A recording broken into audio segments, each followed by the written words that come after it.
Meu nome é Renato Marim, da equipe Casa e Mercado, uma plataforma de conteúdos em arquitetura, design de produtos, design de interiores, construção.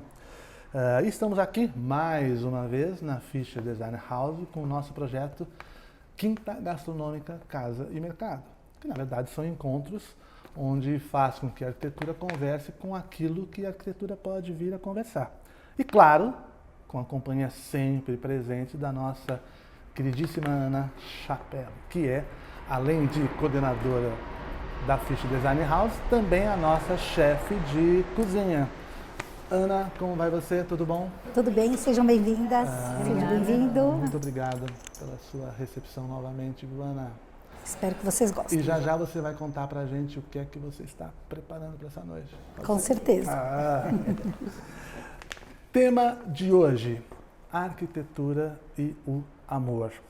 E para refletir sobre esse tema, temos aqui convidadas as arquitetas Patrícia O'Reilly e Cibele Riva Romel. Muito obrigado pela presença de vocês e pela aceitação do convite para essa conversa. Vamos começar falando da Patrícia. Patrícia O'Reilly é arquiteta e urbanista graduada pela Universidade de Belas Artes, São Paulo, pós-graduada em paisagismo ecológico pela Fundação Virassana, em Barcelona, mestre em arquitetura e urbanismo ambiental e energias renováveis pela Universidade Politécnica da Catalunha, Espanha, membro fundadora da Sustainable Reference, empresa ibero-americana de difusão, consultoria e estudos arquitetônicos sustentáveis. É também vice-presidente metropolitana da rede EDAL. Consultora em arquitetura e urbanismo sustentáveis, núcleo de pesquisa em tecnologia de arquitetura e urbanismo da Universidade de São Paulo. Sócia fundadora do Atelier O'Reilly, com sede em São Paulo e filial em Miami, Flórida. Obrigado de novo, Patrícia. Claro, com prêmios nacionais e internacionais, possui em seu currículo mais de 60 milhões de metros quadrados projetados entre cidades, bairros, loteamentos e edificações sustentáveis. Cibele Romel, arquiteta e urbanista, graduada e doutoranda pela Faculdade de Arquitetura e Urbanismo da Universidade Mackenzie, São Paulo, mestre em desenho urbano, Escola de Projeto Ambiental, pela Universidade de Rice, Houston, Texas, mestre em planejamento urbano e regional pela Universidade da Califórnia, Berkeley. E no período de 1998 a 2007, presidente do GRAPROAB, Grupo de Análise e Aprovação de Projetos Habitacionais do Estado de São Paulo. Com premiações nacionais e internacionais, é sócia diretora do escritório Titá Desenvolvimento Urbano. Agradeço novamente a vocês, a nossos apoiadores Fischer e Lances, nossas apoiadoras desse encontro de outros, e vamos para um vídeo da nossa apoiadora Fischer.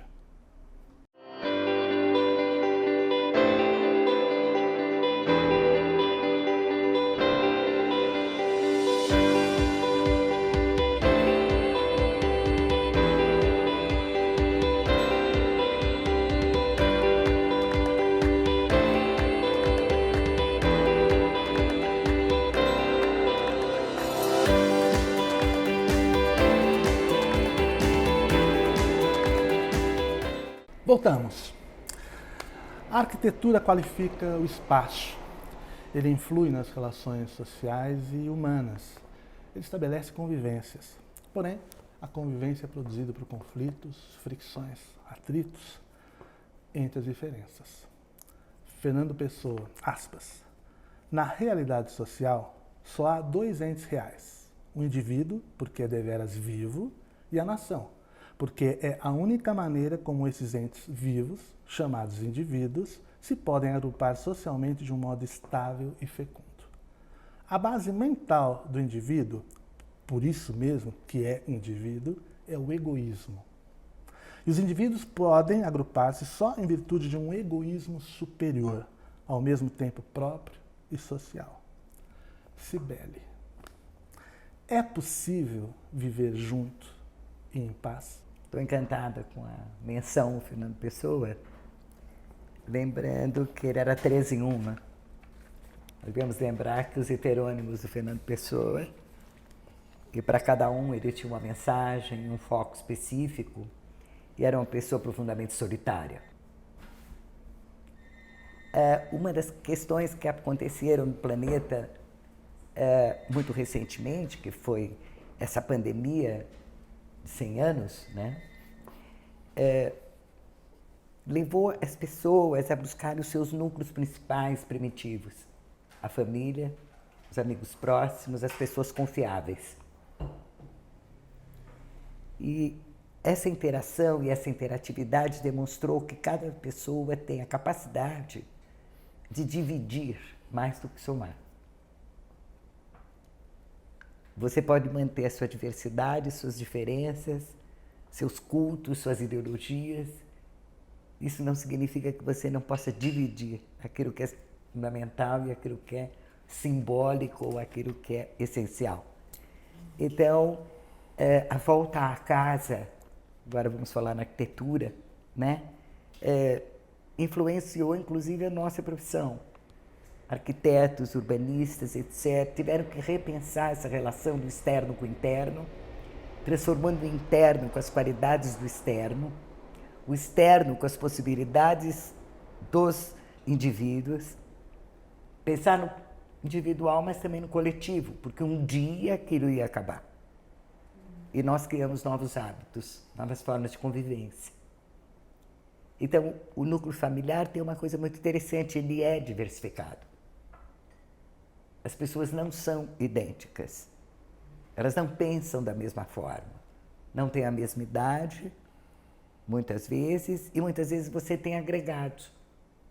E no mundo contemporâneo, você tem menos crianças e mais adultos. Você tem problemas de escolarização, você tem problemas de alimentação, de vestuário, de objetos, de preferências, de espaços. Então, a pandemia, ela deixa como legado, um dos legados, eu não vou dizer que é positivo, porque não existem pandemias positivas, mas deixa uma preocupação, ou um elenco de preocupações que nós talvez não tivéssemos enfrentado tão de perto. Então, eu acho que a busca de espaços maiores, mais amplos, a busca da natureza, dessa relação, espaço construído, espaço edificado com a natureza, com as coisas que são tangíveis, né? O verde, a flor, os pássaros, os peixes, os pets, né? No Brasil, parece que 70% das famílias têm hoje pequenos animais na residência. Então, é outra questão de diversidade, né? Então, eu acho que sim, nós aprendemos a viver em paz. Eu acho que nós horizontalizamos mais as nossas relações com essa experiência fatal, mas meio divina, né? Diria Fernando Pessoa. Ok. Patrícia. Meu poeta predileto. Também por aí, ou seja, a arquitetura como estabelecendo, né, convivências. E quando a gente pensa em cidade, a convivência entre as diferenças, né? E quando a gente pensa em cidade, é pensar o quanto ela é inclusiva ou exclusiva. A partir dessa reflexão da Cibele, né, e pensando a arquitetura como um elemento que estabelece convivências entre diferentes. E essa convivência, ela é sempre conflituosa. Sim, Cibela acredita na possibilidade de se viver juntos e em paz. Mas seria uma utopia a gente pensar numa ética civilizatória para que dê conta dessa possibilidade de se viver em paz entre os diferentes? Uhum. Bom, eu acho que a Cibele, até como é uma pessoa que eu admiro muito, né? Foi minha professora e eu tenho muito orgulho de dizer isso. Eu acho que ela é muito mais positiva que eu. Otimista. Muito mais otimista. Eu acho que sim, é possível. Acho que a gente está vivendo um momento de mundo bastante conflituoso. Acho que as pessoas estão hoje enxergando a maneira de se relacionar ou tentando buscar uma forma nova de se relacionar. Isso vem acontecendo no mundo inteiro. A gente tem hoje uma série de conflitos urbanos que acontecem, né? A favela hoje, ela sempre foi, continua sendo absolutamente desintegrada da malha urbana, né? Eu entendo o amor, como é o tema da nossa conversa hoje, como um agente capacitor dessa mudança, que possibilitaria isso, do ponto de vista inserção das pessoas nessa comunidade, na malha urbana, trazendo a possibilidade de inclusão social, né? Fazendo com que a favela possa, de fato, participar dessa nossa vida, né? Da vida urbana, daquilo que a gente considera como cidade, porque hoje ela é relegada a essa marginalidade, né? Então, viver em paz e viver sob essa ótica, né, da esperança, do crescimento, da união de todos, eu acho que a gente está muito distante disso. Eu acho que esse é o desejo de nós, arquitetos urbanistas, né? A gente trabalha para isso, né? A gente debruça ali na prancheta buscando uma forma e uma fórmula para conseguir alcançar um desenho urbano que traga essa felicidade, que traga essa convivência com o espaço urbano de uma forma mais possível, né? As cidades hoje estão caóticas, né? Precisando de um trabalho muito profundo naquilo que é representado, né, pelo próprio caminhar pelo espaço urbano. Na hora que você anda na cidade, você não sente mais segurança, você não sente mais a inclusão, né? Pessoas que vêm da favela e participam dessa malha urbana hoje, elas visivelmente são relegadas ao não urbano, né? Então, eu enxergo essa possibilidade como uma utopia, mas com a possibilidade que a gente, com o trabalho que a gente tem, de desenhar uma saída pela direita. Vamos tentar trazer essa integração para dentro, para fazer com que classes sociais consigam conviver no mesmo espaço, né, de forma pacífica. Eu acho que esse é o grande desafio hoje do urbanista, é conseguir fazer com que a cidade seja inclusiva e que essas pessoas consigam conviver no mesmo espaço apesar das diferenças, né? Isso é o que a gente vem tentando fazer juntas, inclusive, no projeto do Instituto Favela da Paz. O nosso projeto, ele não é só a concepção de um edifício, né? Ele tem aquilo que esse edifício irradia para o seu entorno e como esse entorno pode se relacionar com esse objeto que é um espaço onde pessoas habitam para promover uma mudança interior. E é através do amor ou da forma que a gente impõe isso no desenho urbano e no desenho arquitetônico que a gente alcança uma mudança, né? Porque quando você desenvolve uma sensação de pertencimento ou você provoca uma sensação de pertencimento do espaço urbano e do edifício, você promove mudanças internas muito profundas, né, e importantes. E que no final das contas vão refletir no quê? No desenho final da cidade, porque a cidade é o reflexo da comunidade, né? Então, de certa forma, a gente vai alcançar isso, espero que, né, antes de que a humanidade acabe nesse planeta, eu espero que a gente alcance esse desenho e que ele seja possível e factível de ser implantado. Um convívio, né, social respeitoso. Exato. A gente vai falar sobre isso já, logo após o vídeo da nossa apoiadora Lanxess. Concreto colorido preto e marrom com alto índice de refletância solar. É possível? Com Biferrox, sim, gerando efeito positivo na pontuação do sistema de classificação LEED. Entre em contato conosco em biferrox.com.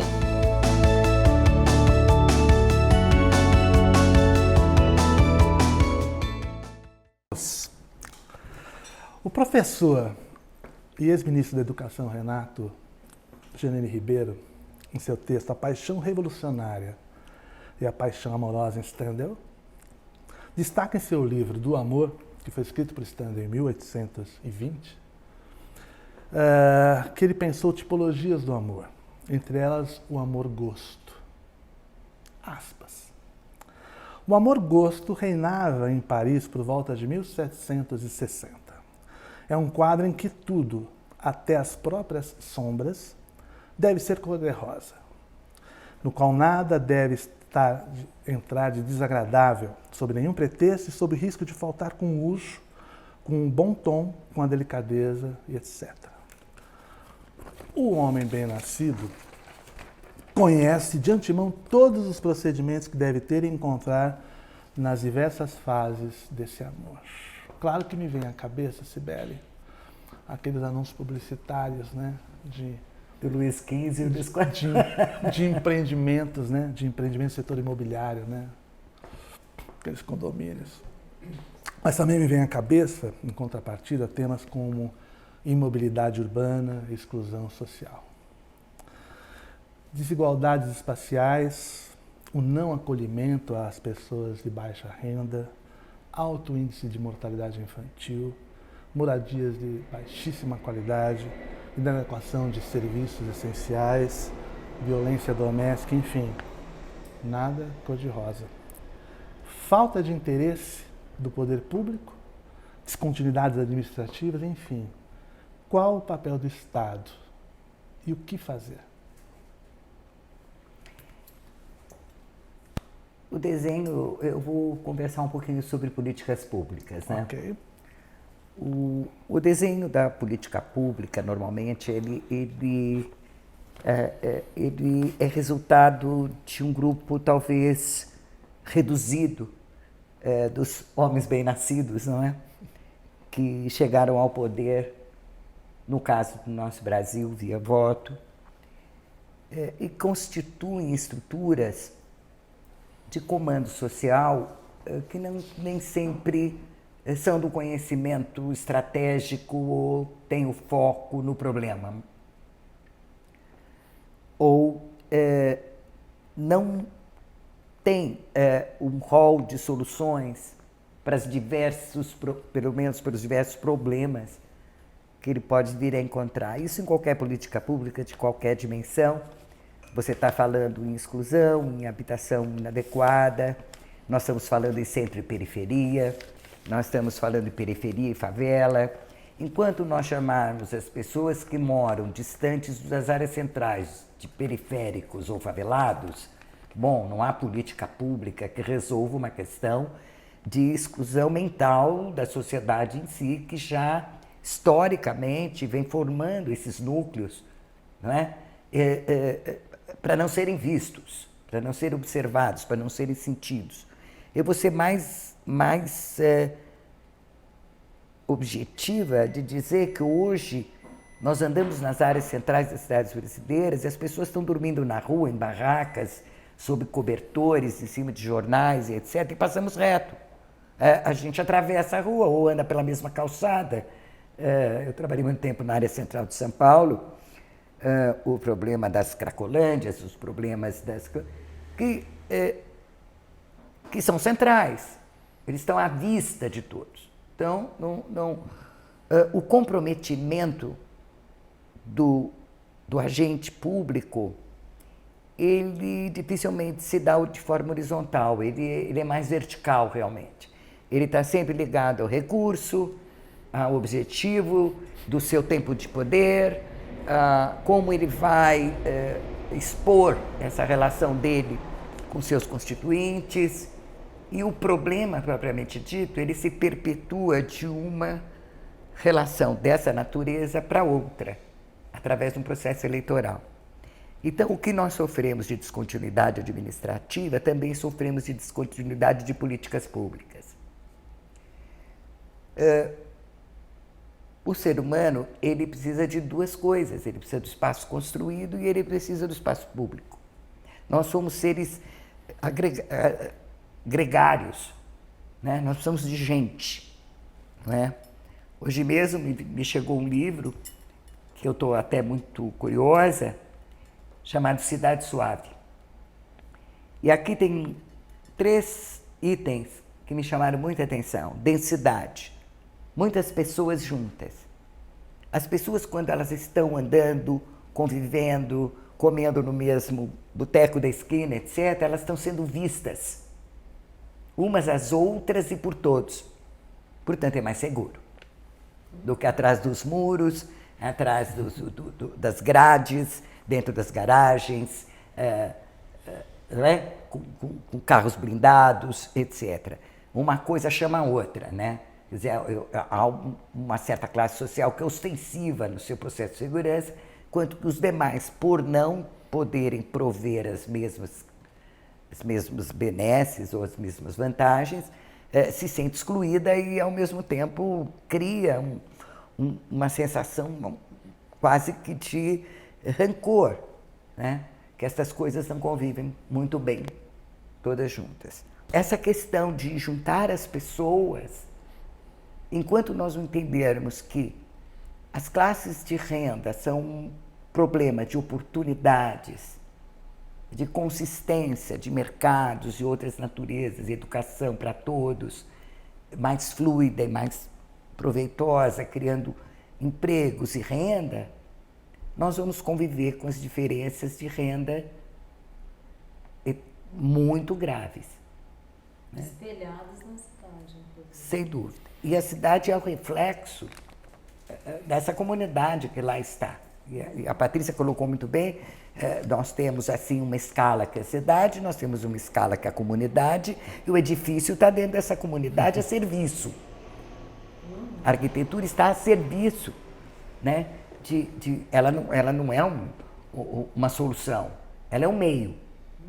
Não é? Ela não é um fim, ela é um meio. Não é?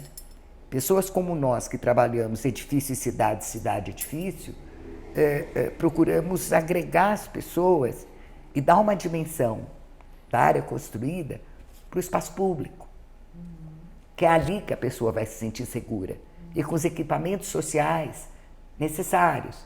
É a escola, é o hospital, é o parque, é a praça, é a calçada, é a arborização, é a criança, é a terceira idade. Então, é a mobilidade, é a acessibilidade. Então, nós temos aí uma gama de preocupações e nós trabalhamos com microcosmos disso no nível da edificação, cada coisa na sua escala. Uhum.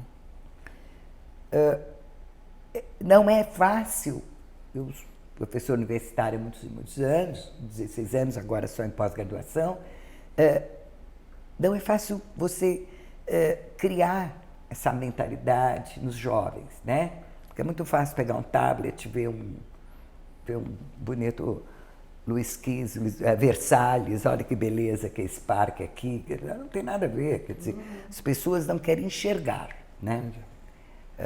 Por mais próximos que elas estejam. A segunda palavra que me surpreende nessa cidade suave é a diversidade. Saber conviver com os diferentes. Eu acho que é um processo educacional. É um processo educacional. Necessário. Desde a criança, você precisa saber que o índio, o negro, o branco, o amarelo... Eu sou filha de imigrantes, né? Por um lado da família. Primeira geração no Brasil, branquela, amarelada, não posso tomar sol, vou ficar vermelha, aquela coisa do europeu, né? Que acha que chegou nos trópicos. Queima até o cérebro, entendeu? Um negócio absurdo. Então, eu vejo que os países que passaram por provações, guerras, Primeira, Segunda Guerra, agora mesmo nós estamos com uma tragédia na Ucrânia, eles são sobreviventes de situações limites, né? E nós temos que olhar as pessoas como não tendo que chegar lá, numa situação limite. Não precisa dormir numa barraca. Nós temos edifícios vazios. Nós temos os térreos, o edifício cheio de jardinzinho, que não está plantado nada. Nas calçadas. Por que esses edifícios não abrem os seus térreos, fazem durante a noite, da meia-noite às 5 da manhã, alguma coisa como... Quer dizer, não há uma relação de convivência saudável entre o interno e o externo. Na minha primeira fala, eu me referi... Perdão? De cooperação. De cooperação. Olha, acho que essa é a palavra-chave, né? Cooperação. E a terceira palavra que me chama a atenção é proximidade. Densidade, diversidade, proximidade. Não temer o seu próximo. Isso é quase religioso, né? Eu diria. Na vida cotidiana. Então, esse livrinho aqui, ele é objeto de um crowdfunding, e esse David Sim trabalhou com Jangel, que ele é do escritório do Jangel, e ele escreve Cidade para as Pessoas. É um livro que está movimentando a juventude, e no meu escritório, assim, da Patrícia, com certeza, a gente compra esse livro, como sei, todo mundo rouba o livro e leva o livro, a estudantada quer ler o livro, eu acho ótimo, eu queria ter essa editora para espalhar pela rua, né? Quando eu digo que eu sou otimista, eu acho que nós estamos aumentando o número de pessoas preocupadas com as coisas importantes.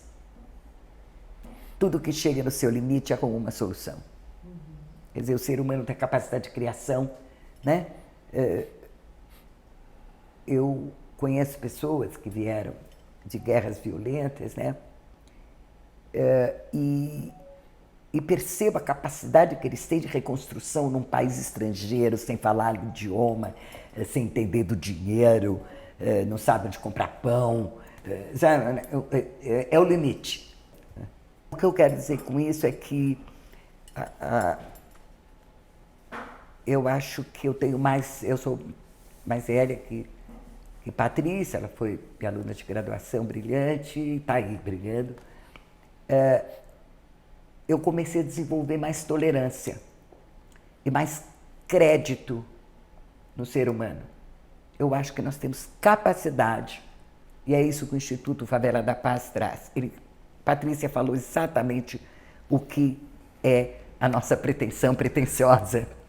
Não é só um edifício, ali acontecem coisas, ali as famílias se reúnem, ali as crianças vão ter música, atividades, tem um restaurante, que é a esposa de um deles, tem esporte, vamos ter o Materializa, que o Alexandre Mambinier vai tocar, que é um projeto maravilhoso que aproveita toda a habilidade, a criatividade dos jovens para a área artística, aproveitando materiais, uma educação ambiental e uma inserção urbana.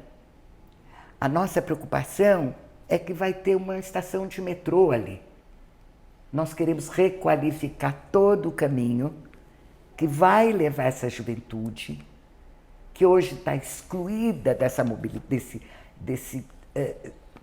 possibilidade de mobilidade de andar pela cidade, e é esse trabalho que nós vamos fazer com rigor. É isso que eu queria ouvir da Patrícia, né? Ou seja, integração da favela à cidade. Já, logo após o vídeo da nossa apoiadora Lanxess. A Lanxess promove, pelo mundo inteiro, o uso do concreto colorido.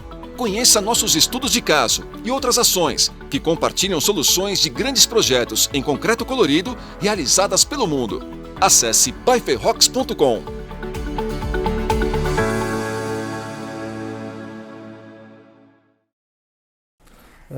Sabe-se, ou seja, que os agrupamentos subnormais, favelas, palafitas, têm crescido enormemente, fruto de uma exclusão social clara. Conta pra gente sobre esse projeto específico, agora com maior dimensão, do Instituto Favela da Paz. Por favor, Patrícia. O projeto da nova sede do Instituto Favela da Paz, ele está absolutamente integrado aos desejos que a associação, que o Instituto Favela da Paz trouxe como necessidade para o desenvolvimento das vidas dessas pessoas, da própria comunidade, há 30 anos. O Instituto existe há 30 anos. E eles começaram com instrumentos de resíduos, né, a criar uma condição de melhora da vida das pessoas que aprendiam a tocar com aqueles instrumentos. Então, a partir da música nasceu o Instituto, O Claudinho tinha 9 anos de idade, quando ele pediu para o pai, então, e disse para o pai que ele gostaria de mudar a realidade daquelas pessoas que viviam ali. O pai, então, foi atrás do sonho do filho, eles juntamente conseguiram desenvolver, né, um instituto que pudesse atender essa realidade. Hoje, 30 anos depois, eles têm na sede, que é hoje onde acontece o Instituto Favela da Paz, a casa do Claudinho, que é também a sede do Instituto, e ali funcionam 9 núcleos maravilhosos, que por colaboração, né, captam recursos para um fundo que se aplica a desenvolver outras áreas de atividades dentro do Instituto. Quando a gente chegou, né? A gente chegou e eles tinham um desejo muito grande de poder ampliar a capacidade de atendimento às pessoas que hoje são atendidas no Instituto, que somam mais ou menos 5.000 pessoas. A ideia era que isso pudesse se irradiar para toda a área da favela e que eles pudessem, de fato, formar pessoas, não só na parte cultural e artística, mas também em tecnologia, em alimentação, né? Então, eles têm ali, esses 9 núcleos, eles têm uma potência de formação de pessoas em diversas áreas, inclusive formação de mão de obra, né? Para que essas pessoas tenham novas oportunidades nas suas vidas, né? E a gente chegou como arquitetos ali, olhando aquela situação, dizendo, bom, a gente consegue, junto com vocês, construir o espaço físico que vocês precisam para abrigar todas essas ideias e potencializar saberes. Esses saberes, então, vão estar abrigados num edifício, né, desenhado pelo arquiteto, mas com o olhar da comunidade. Importante dizer que quando você projeta alguma coisa para uma comunidade, aquele projeto não é seu. Aquele projeto é o reflexo da necessidade que essa comunidade tem para ocupar um espaço. Então, o desenho do edifício da Favela da Paz, ele tem esse segredo, né? Que é o que eles precisam, mais o design do arquiteto, mais a estética própria daquele lugar. Então, a gente tem aí uma interface muito interessante de necessidades que acabaram por materializar um desenho de um edifício. Só que a hora que você projeta esse edifício para atender agora, então, 50.000 pessoas, você não está falando só de um espaço físico construído, você está falando de um espaço urbano que conecta essas pessoas de alguma forma a esse objeto final, que é o lugar onde eu vou amplificar o meu saber. Isso acaba, então, entrando numa outra esfera, numa outra escala, né, que é o espaço urbano. Então, esse espaço urbano, que conecta a sede atual, a nova sede, em 1.100 metros, 1,1 km, ele vai acontecer e ele vai ser recheado, vamos dizer assim, de pessoas que vão caminhar nesse percurso usando um espaço público. Então, eu não estou construindo só um edifício, eu estou impactando de forma positiva o entorno, né? É aí que entra essa questão que a Cibele colocou. A gente precisa trazer isso para essa realidade com acessibilidade. A gente vai ter pessoas de idade, a gente vai ter pessoas com baixa mobilidade, a gente vai ter crianças, né? A gente vai ter uma série de uma grande diversidade de pessoas que vão participar desse processo. Então entra nesse momento essa preocupação que a gente tem em capacitar o espaço urbano para que ele seja reconhecido como cidade, para que essas pessoas possam então habitar esse espaço público e aproveitar aquilo que o edifício cede, né, que a arquitetura pode prover como espaço para aprender. Então, abrigo do aprendizado, né? Um abrigo do conhecimento. Uhum. Né? Mas precisamos criar exatamente essa corrente. Essa conexão. Essa conexão. O que a gente quer aqui é fazer com que essas pessoas possam ser ouvidas e possam ter a oportunidade de aprender para serem encaixadas no mercado hoje que relega essas pessoas à marginalidade. né? Isso pode ser um modelo a ser replicado, não como forma arquitetônica, mas como conceito de ocupação do território, né? Com um fim comum, um fim para a comunidade.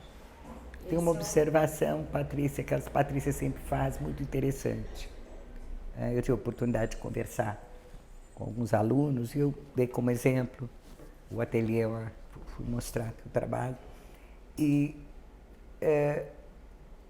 a região onde esse acontecimento, eu chamo de happening, está acontecendo, é a cidade conversando com o edifício com as pessoas com a cidade, tá ficando redondo, né? Espero que marquemos vários gols. Mas era uma região muito conflagrada do município de São Paulo. Era uma região que, digamos que a nossa classe social educadinha, universitária, acadêmica, etc., jamais foi nem para olhar, quanto mais para conviver. Por quê? Porque você traz um dado, Patrícia, muito importante, a ONU deu como um dos espaços mais violentos para se viver no planeta. Para se viver no planeta. Imagina, isso compara com comparação de cidades, okay, né? E o ano passado, a COP26 colocou esse projeto do Instituto Favela da Paz como um dos 8 projetos mais sustentáveis do mundo. Então, ao mesmo tempo que esse lugar foi o lugar mais perigoso do mundo, a gente tem hoje um projeto reconhecido, né, como um dos projetos mais importantes do mundo no enfoque sustentabilidade, que, volto a dizer, gosto de dizer isso toda vez que eu converso sobre isso, sustentabilidade não é colocar fotovoltaica na cobertura e filtro de água de chuva. Sustentabilidade é uma coisa muito maior do que isso. Também não é certificação. Ah, sustentabilidade é certificar? Não, sustentabilidade não é só certificar. Certificar pode ser uma ferramenta que te ajuda a testar que as estratégias que você está colocando ali são menos impactantes para o meio. Mas a sustentabilidade real é fazer com que a comunidade esteja, aquilo que você falou, vivendo em paz, vivendo em harmonia. Isso é ser sustentável, não impactando o meio e promovendo saúde e benefício para a vida dessas pessoas, promovendo educação, promovendo multiplicação de conhecimentos e saberes, né? Então, a gente está falando aqui de uma sustentabilidade mais profunda, daquilo que a gente está vendo hoje rolar por aí.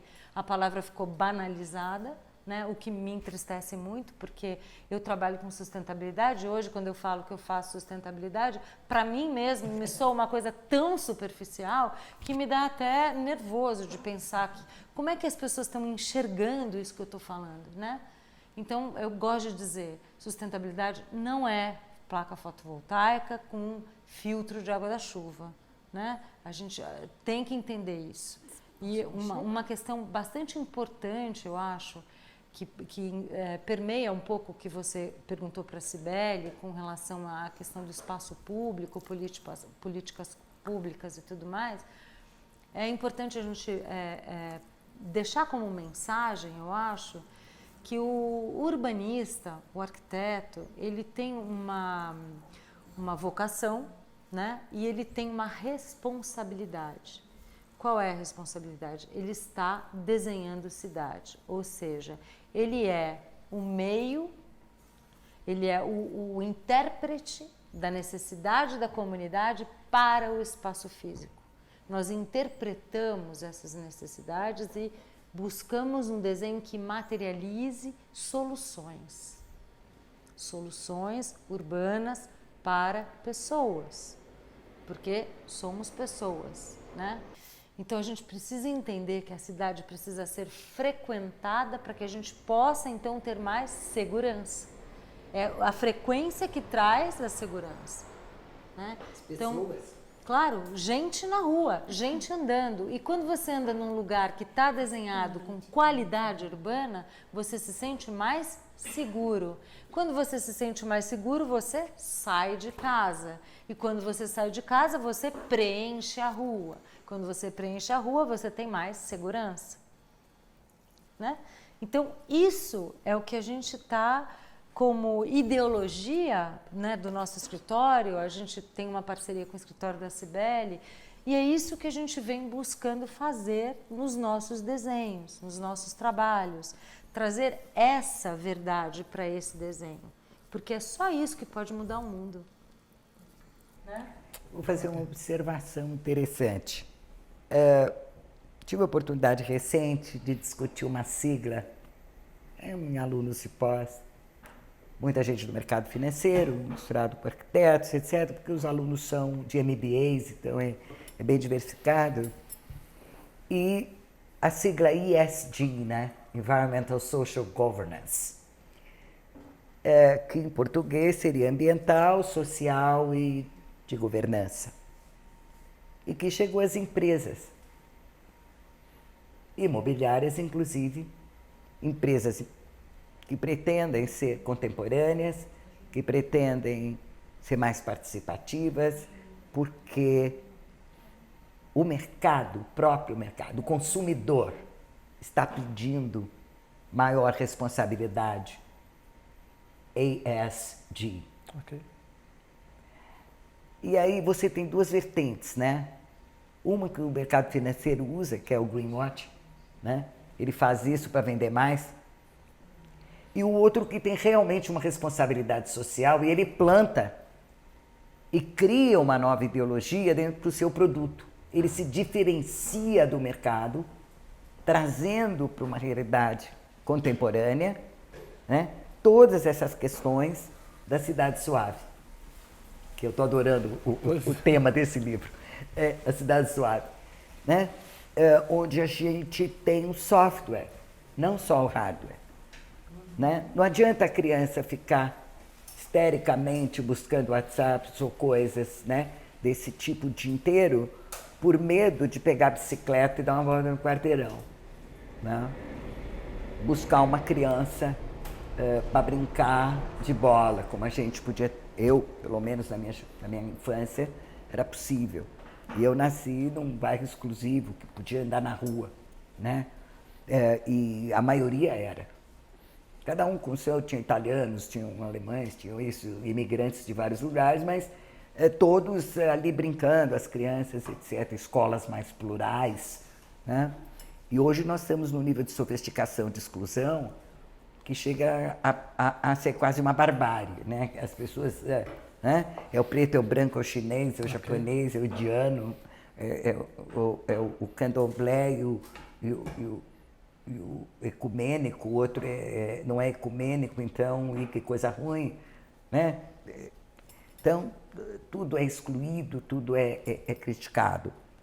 Mas eu sou otimista, eu acho que nós temos a condição de não passar pelo greenwashing, de influenciar com o nosso trabalho. Eu acho que tudo é uma questão de picture, né? Do quadro que você apresenta. Ele é influenciador. Né? Tenho a impressão que essa região que a gente está fazendo toda essa parceria e trabalhando, nós vamos precisar do poder público, porque a rua é pública. Claro. Integração, convivência, amizade, afeto, amor. Eu acho, Ana, que a gastronomia promove tudo isso. Ah, com certeza. Para mim, cozinhar, fazer um jantar para vocês, eu acho que é o maior ato de amor que eu posso fazer para as pessoas. Eu amo cozinhar e eu acho que isso é a maior forma de amor. Então hoje eu fiz um arroz à piamontese com filé mignon, molho agridoce com poivre verde. Mas, como você falou do amor, eu caprichei na sobremesa. Porque eu coloquei aqui uma salada de frutas com pão de ló, um sorvete de creme com marshmallow. Isso vai ao forno aquecer, assar esse suspiro e vai servir quente. Nossa, que delícia. Vamos fazer nós três. Olha, no clima, amor. Amor. Obrigada, Imagina, Ana. que é isso. Capricho. Isso é que é amor. Isso é que é amor. Mas olha, aspas. É a antevisão do que pode acontecer. Aspas. Amor não é olhar um para o outro. É olhar juntos na mesma direção.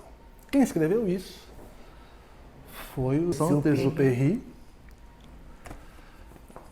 piloto, mas mais do que isso, um escritor famoso pelo seu livro O Pequeno Príncipe. No mundo pós-verdade, onde a não-verdade parece ser mais crível do que a própria verdade. Patrícia, pensando a cidade como uma arquiteta, como uma sonhadora, como você consegue visualizá-la, vê-la, compatibilizando-a com a sua noção, com o seu conceito de amor? É uma ótima pergunta, porque a gente, como arquiteto urbanista, a gente desenha para o futuro, né? Porque o que a gente está fazendo não existe ainda. Então, você poder projetar aquilo que você sonha, quando não há uma interferência absolutamente focada no resultado, né? Você expande isso para esse universo de captação de novos seres para dentro desse universo do papel, e nasce o sonho. E quando o sonho nasce, ele vem cheio de desejos, né, daquilo que é mais acessível a todos, que é um lugar seguro, um lugar onde as pessoas possam conviver no espaço público em paz, com uma capacidade de mobilidade absolutamente passível, né, de se acessar a todos os lugares e a todos os espaços, né, e onde as pessoas possam conviver, de fato, respeitando essas diferenças, respeitando a diversidade, respeitando as capacidades de cada um. Você falou que o amor é olhar em direção, né? Todos olhando na mesma direção. E eu venho fazendo um trabalho interno, né? Que está muito relacionado ao amor, que mais do que olhar juntos com os outros para uma mesma direção, é a gente aprender a se olhar e aprender a crescer. Porque quando você cresce, você irradia esse crescimento. E aí sim você consegue fazer com que outros andem de mãos dadas com você para um único objetivo. O que eu acho que está faltando no mundo hoje é as pessoas olharem para dentro. Quando a gente fala de coletividade, de comunidade, a gente está falando de trocas. Mas se você não está pronto para a troca, você não consegue fazer a troca acontecer. Então, em primeiro lugar, a gente tem que se auto-olhar, né, e entender o que a gente pode mudar na gente, porque isso vai servir de semente de mudança do nosso entorno. Então, olhar juntos significa, em primeiro lugar, olhar para a gente. Olhando para a gente conseguindo transformar isso, transmutar essa sensação do ego, que foi a sua primeira fala, né? Você falou sobre o egoísmo. O ego é o que faz com que o planeta seja o que ele é hoje, está sendo hoje. Então, se eu sublimo isso e eu passo então a entender que a minha transformação é o que vai transformar o meu entorno e que por consequência transforma a comunidade, que consequência transforma a cidade, que consequência transforma o planeta, eu estou promovendo uma mudança no mundo quando eu me mudo internamente. Eu acho que essa é a maior lição que o urbanista pode oferecer para o nosso planeta e para a cidade. Cibele? E para você? Eu gostaria de falar um pouquinho na capacidade de desenvolver um projeto, não é? Projeto. Projetar. Pegar e pôr adiante. Eu acho que o conhecimento dessas relações, e a Patrícia colocou muito bem o interno e o externo, se você não transforma, você não influencia, se você não influencia, você não participa, e o caminho inverso também vem. Eu falo na antevisão. Eu acho que existe a questão do crédito, né? As pessoas precisam aprender a acreditar na palavra, nas ações, na forma de se conduzir. Isso que eu chamo de antevisão. Não ficar tão preso ao resultado, mas buscar um resultado, né? Seja individual, seja coletivo. E a Patrícia colocou muito bem, as pessoas que não são transformadoras conhecem pouco a sua potencialidade, fazem pouca reflexão do seu nível de contribuição, por menor que ele seja. Ele sempre será o grãozinho que vai somar com mais grãozinhos e assim ele parte para um processo transformador. O arquiteto urbanista, ele é um pouco vaidoso, né? Ele se baseia muito na sua cultura, que é mais universal do que seria, digamos, uma engenharia objetiva, né? Engenharias objetivas. Nós criamos espaços, nós criamos superfícies, né? Onde as pessoas se locomovem, onde as pessoas fazem coisas, onde elas têm ações sobre esse território, né? Elas também mudam e transformam, elas usam o território de formas diferentes, cada indivíduo se apropria desses espaços de alguma forma, não é? Eu sempre gostei de trabalhar o espaço público, daí a minha dedicação ao foco do Escritório de Desenvolvimento Urbano, porque ele não tem como foco o indivíduo com essa ou com aquela categoria dentro de um processo de diversidades, né? Ele tem que ser bom para todo mundo, para todas as idades, para todas as rendas, para todas as cores, para todos os credos, né? Então, o espaço público, ele é fluido, ele tem que ter a qualidade da antevisão de um desenho quase que divino do ponto de vista do cidadão, não é? A pessoa tem que chegar e se reconhecer, ela tem que ter senso de pertencimento. Eu sou desta cidade, aquela outra cidade tem um outro perfil, aqui eu conheço, lá eu vou conhecer. Então, isso tudo é que movimenta as pessoas, o mercado, as oportunidades. Sentir, né? O espaço público é meu, não é da governança, não é do governo. O espaço público não é meu. Exatamente. Eu me aproprio desse espaço, porque ele é uma extensão da minha casa, né? O espaço público é meu. Então, essa relação que hoje se faz, nós precisamos lembrar uma coisa muito interessante. O Brasil tem uma série de legislações, tem lei para tudo, né? Todo dia você abre o jornal, tem uma lei, tem um decreto, tem um não sei o quê. Só restrição.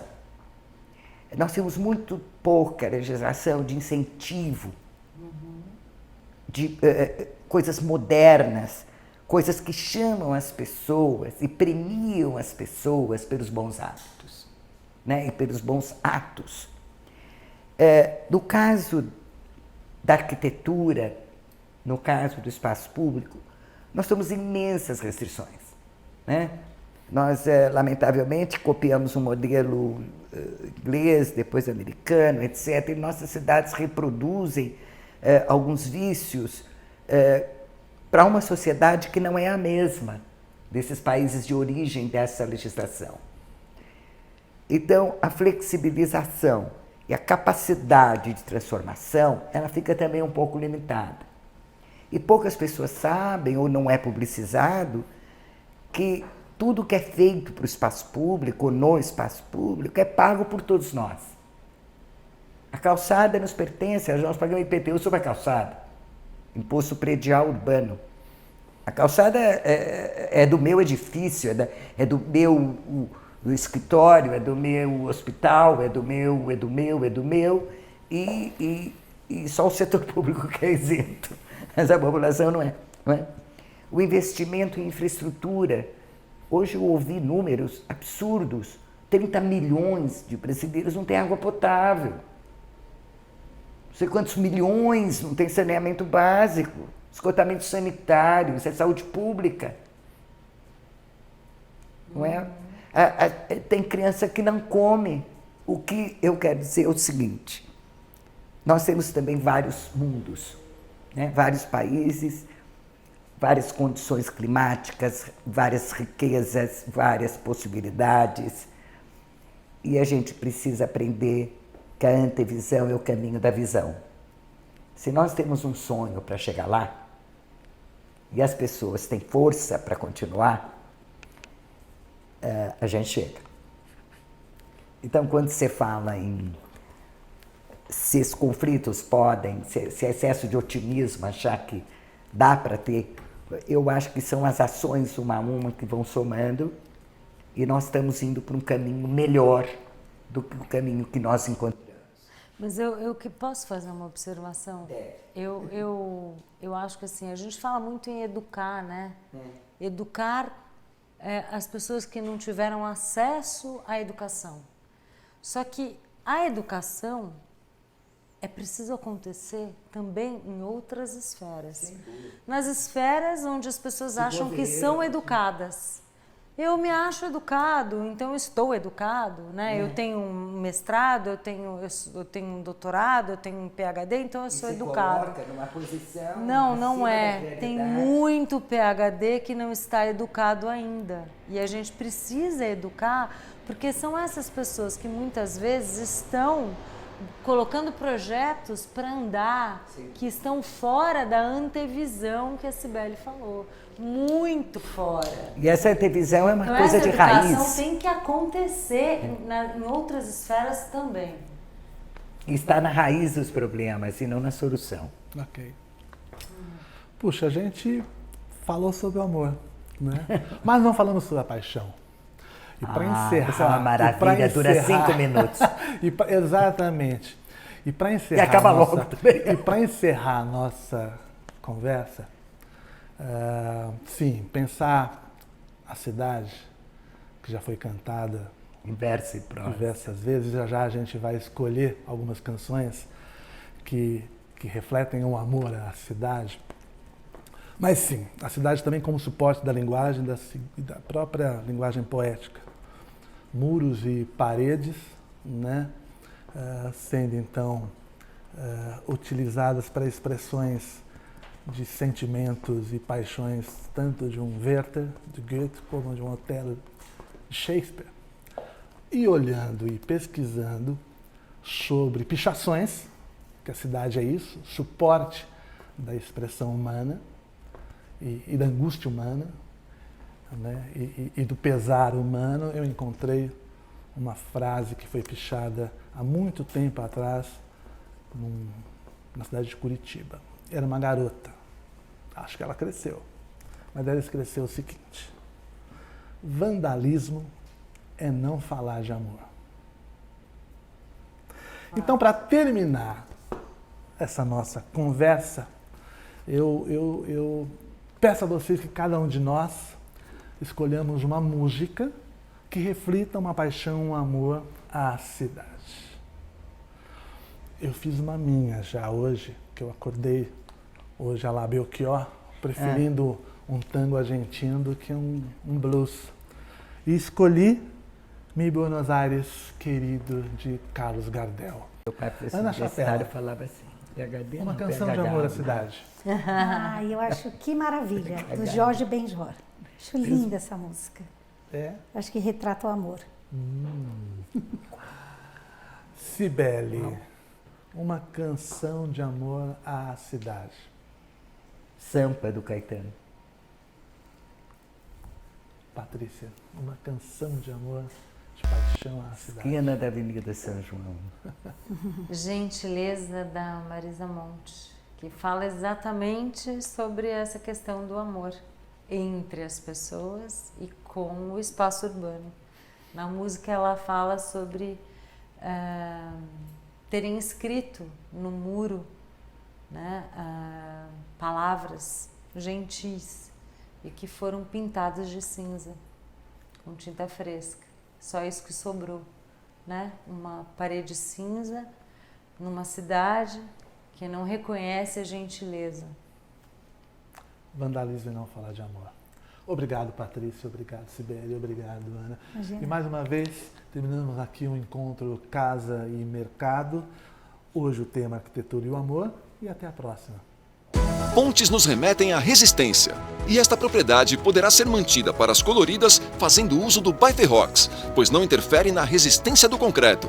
Conheça os estudos de caso de pontes em concreto colorido em biferrox.com.